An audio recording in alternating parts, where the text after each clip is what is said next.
জুলাই শহীদদের স্মরণে নির্মিত ৩৬ জুলাই স্মৃতিস্তম্ভে জুতার মালা দিয়েছেন কে বা কাহারা, সেটি কিন্তু এখন এক ধরনের আলোচনা সৃষ্টি করেছে। দর্শক, এই মুহূর্তে আমরা রয়েছি রাজধানীর শাহবাগে অবস্থিত জুলাই ৩৬ স্মৃতিস্তম্ভের সামনে, এবং যেমনটি দেখছেন যে আজকে এই স্মৃতিস্তম্ভে কিন্তু জুতার মালা দেওয়া হয়েছে। এবং এই ৩৬ জুলাই যেই স্মৃতিস্তম্ভটি রয়েছে, এখানে কিন্তু জুলাই যারা শহীদ হয়েছেন সেই শহীদদের যে নামের তালিকা সেটি কিন্তু এখানে খোদাই করে দেওয়া হয়েছে। তবে তাদেরকে অসম্মান করেই কিন্তু এই জুতার মালা দেওয়া হয়েছে বলে ধারণা করা হচ্ছে। রূপায়ণ lake castle, welcome to the land of piece.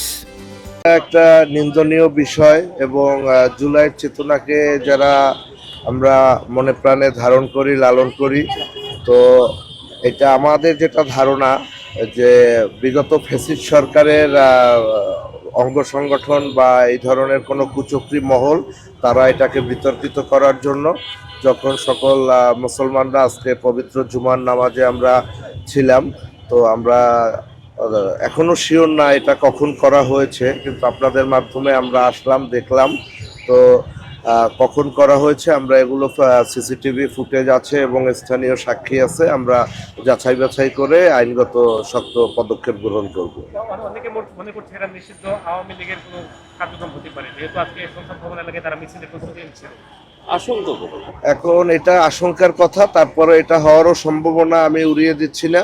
আমরা ফুটেজ অ্যানালাইসিস করব, এখানের স্থানীয় লোকজন যারা দেখেছে, প্রত্যক্ষদর্শীদের আমরা খোঁজার চেষ্টা করতেছি।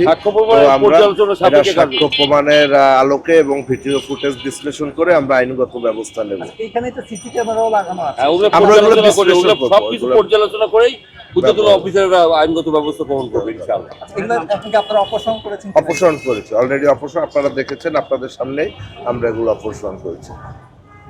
আপনার নাম আর যদি কিছু। আমি মাইনুল ইসলাম খান পুলক, আমি সিনিয়র সাব ইন্সপেক্টর, শাহবাগ থানা। আল্লাহ।